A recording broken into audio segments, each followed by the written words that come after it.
जय श्री कृष्ण। भक्ति ज्ञान चैनल में आप सभी का बहुत बहुत स्वागत है। आज मैं आपको भाद्रपद मास की शुक्ल पक्ष की पद्मा एकादशी का महात्म्य बताऊंगी।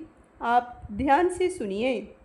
युधिष्ठिर ने पूछा, केशव, भाद्रपद मास के शुक्ल पक्ष में जो एकादशी होती है उसका क्या नाम, कौन देवता और कैसी विधि है, यह सब बताइए। भगवान श्री कृष्ण जी बोले, राजन, इस विषय में मैं तुम्हें आश्चर्यजनक कथा सुनाता हूँ, जिसे ब्रह्मा जी ने महात्मा नारद जी से कहा था।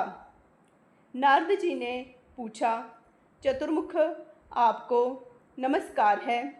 मैं भगवान विष्णु की आराधना के लिए आपके मुख से यह सुनना चाहता हूँ कि भाद्रपद मास के शुक्ल पक्ष में कौन सी एकादशी होती है। ब्रह्मा जी ने कहा, मुनिश्रेष्ठ, तुमने बहुत उत्तम बात पूछी है। क्यों न हो। वैष्णव जो ठहरे, भादो के शुक्ल पक्ष की एकादशी पद्मा के नाम से विख्यात है। उस दिन भगवान ऋषिकेश की पूजा होती है। यह उत्तम व्रत अवश्य ही करने योग्य है। सूर्यवंश में मानधाता नामक एक चक्रवर्ती सत्य प्रतिज्ञ और प्रतापी राजा ऋषि हो गए हैं।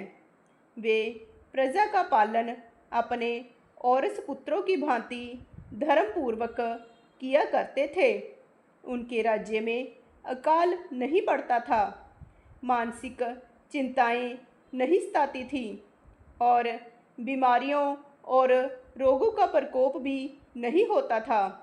उनकी प्रजा निर्भय तथा धन धान्य से समृद्ध थी।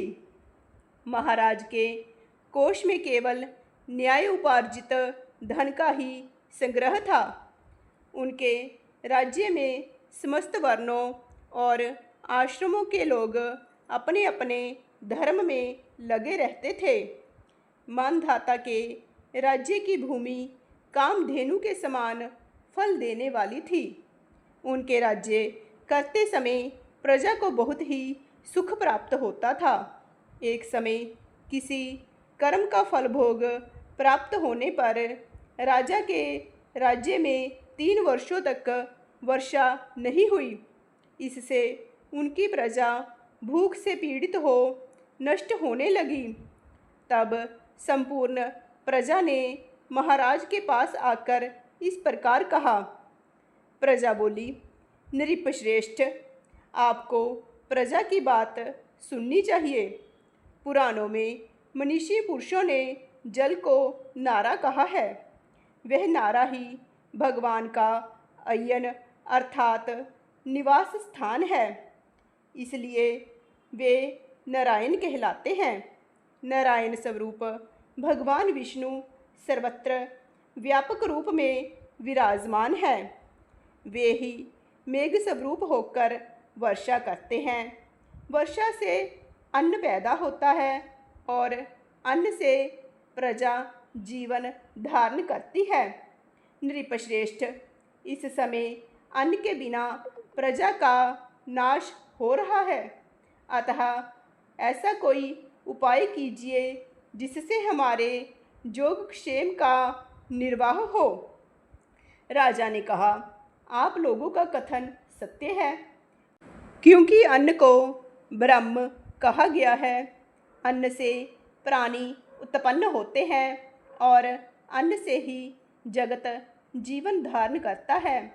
लोक में बहुधा ऐसा सुना जाता है तथा पुराण में भी बहुत विस्तार के साथ ऐसा वर्णन है कि राजाओं के अत्याचार से प्रजा को पीड़ा होती है।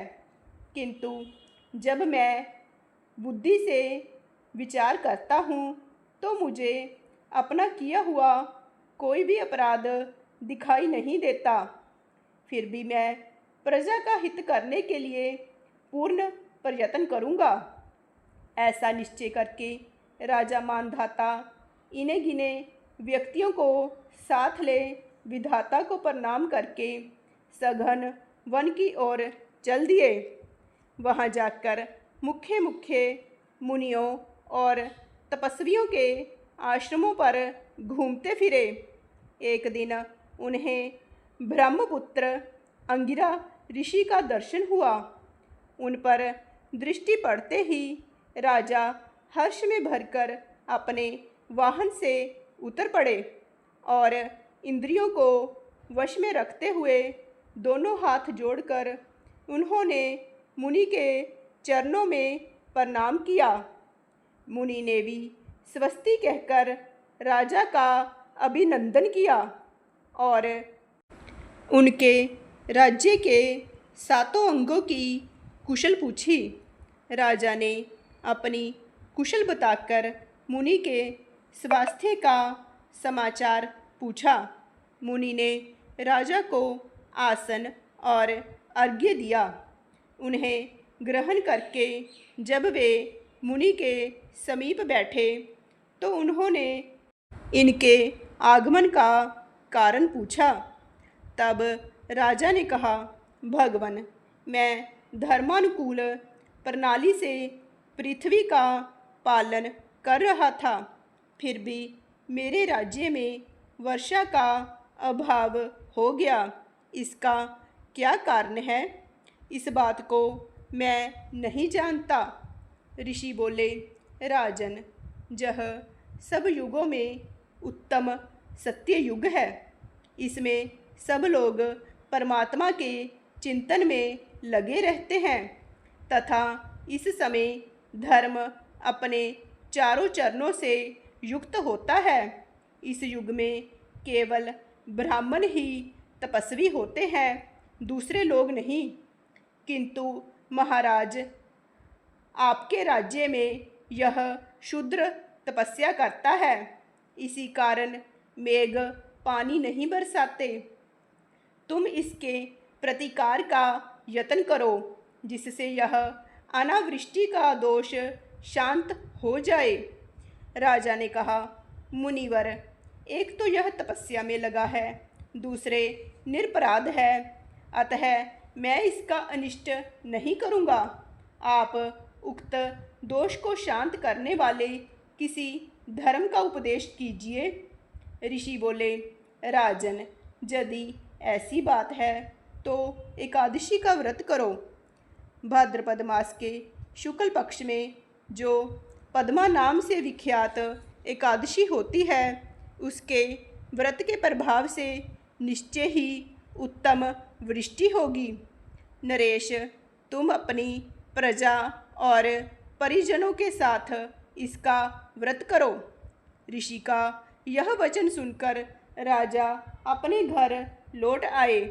उन्होंने चारों वर्णों की समस्त प्रजाओं के साथ भादों के शुक्ल पक्ष की पद्मा एकादशी का व्रत किया।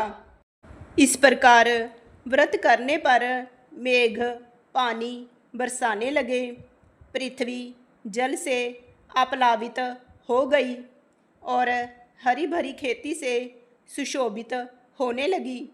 उस व्रत के प्रभाव से सब लोग सुखी हो गए। भगवान श्री कृष्ण जी कहते हैं, राजन, इस कारण इस उत्तम व्रत का अनुष्ठान अवश्य करना चाहिए।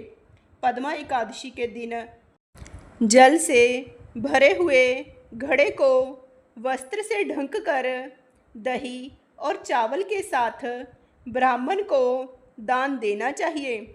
साथ ही छाता और जूता भी दान देने चाहिए। दान करते समय निम्न अंकित मंत्र का उच्चारण करें। बुद्ध श्रवण नाम धारण करने वाले भगवान गोविंद, आपको नमस्कार है, नमस्कार है। मेरी पाप राशि का नाश करके आप मुझे सब प्रकार के सुख प्रदान करें। आप पुण्य आत्मा जनों को भोग और मोक्ष प्रदान करने वाले तथा सुखदायक हैं। राजन, इसके पढ़ने और सुनने से मनुष्य सब पापों से मुक्त हो जाता है। इस प्रकार यह भाद्रपद मास की पद्मा एकादशी का महात्म्य संपूर्ण हुआ। बोलिए श्री कृष्ण भगवान की जय। लक्ष्मी नारायण भगवान की जय। जय श्री कृष्ण।